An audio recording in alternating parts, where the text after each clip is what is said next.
end of last year, Cam Ferret went deep into eliminations out there at Pomona. They came out this year. They've licensed some drivers. The cars run real well. Jacob McNeal in lane number 1, driving the Palmer Mobile. Lane number 2, Mike Salinas for Gerber, collision and glass. Lane number 3, Lex Joon. Good to see Lex on track, his first shot. Lane number 4 is Dan Mercier. I was going to ask Krista Baldwin if you had ever been through tire shake like that, but then I know you. I know you've had your head bounced around a time or two. I mean that in the nicest possible way. Thank you, Alan. I will take that as a compliment, I guess. That's how you can tell each other head bounce around a few times. Believe me, when you are driving one of these cars, you are sitting so low to the ground, you're going to feel it in your butt. And that you literally drive by the seat of your pants because you're going to feel it in your butt. And so when those tires start to shake, you also have to make that split decision. Is it just going to rattle me a little bit, or is it going to shake like Keith just saw? And unfortunately, Keith got the worst end of that deal. But a little bit of Advil, he'll be fine the next run. Lex Joon has not yet made a run, so he would really like to get qualified here, take the pressure off. Going to have to run better than 3:89 to do it.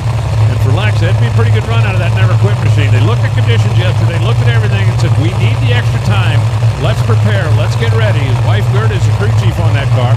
This is probably his best shot to get in. I think no question about it. He's out there in a pretty good quad. Dan Mercier, I think, yesterday ran that 375, but also looked like it hurt something on the big end of the racetrack, so there's probably more out there for him as well. Let's see if we can get 4 of them. Flames up all the way to the lights. I've got 3 lit across the top, waiting on Jacob McNeal. Now he's into pre-stage.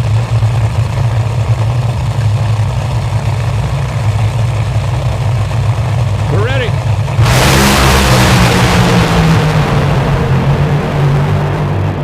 Well, 3 3/4 maybe. 379 for Jacob McNeal, 372 Mike Salinas, 376 Dan Mercier. Lex Joon goes 391 at 265 miles an hour. I got to believe Lex was about to make it, but it didn't make it, if you know what I'm saying. 3.91 at 265. If that thing crosses the stripe at 310, it certainly runs 389. Yeah. Looked like the cylinders went down. You look again here, NHR.TV replay. We're looking at lane 3, which is your second lane from the left. I'm pointing as far to it. as you're looking help? at. Yes, that does. It helps me, Alan. Watch Lex Joon, about 700 feet. You see the pipes go wet early, and it didn't really look like it had a cylinder out or anything. It looked like maybe he felt some tire spin or something, but he just lifted off early, or the car went silent for whatever reason, cost him getting in. No, I believe he lost something in the blower drive. It looked like it quit feeding air to the cylinders down there. Mike Salinas, 332 miles an hour. That's pretty stout as he steps up big. And we saw in that replay, Dan Mercier getting very close to the center line, down past the 1,000-foot. Now, if you cross the center line between 1,000 and 1,320, your run still counts. However, there is a penalty involved. Mike Salinas stepped up that 3.721 to the number 4 spot. Dan Mercier is in the number 10 spot. Jacob McNeal, number 14 with that 379. Let's go down to the starting line. With Rob Flynn, who was just watching the replay up there, what are you noticing as you watch the screen?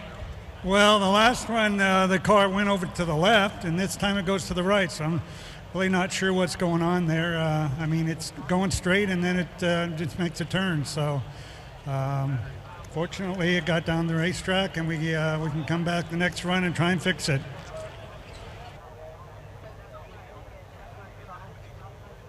So the Gerber Collision and Glass Machine, we want to welcome them. A relatively new sponsor to the NHRA, involved with the youth and education services as well. And that thing looks like it's missing a rubber band. 332 miles an hour. It didn't pitch it before the finish line, or at least certainly not more than about a foot. They're making sure there's nothing down there on the racetrack that needs to be cleared away. Is that top pulley gone? It is.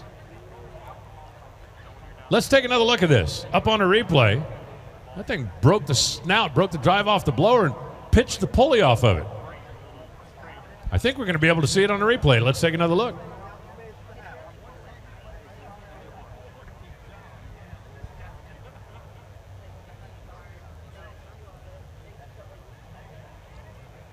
Well, it's actually rolling down the track there.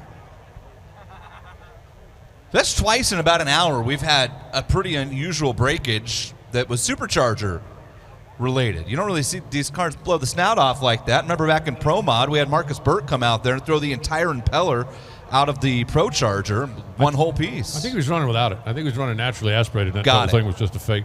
Yeah. It's just, are we talking about Mike or about Marcus? No, talking about Marcus. I mean, kind of like, when Jim Head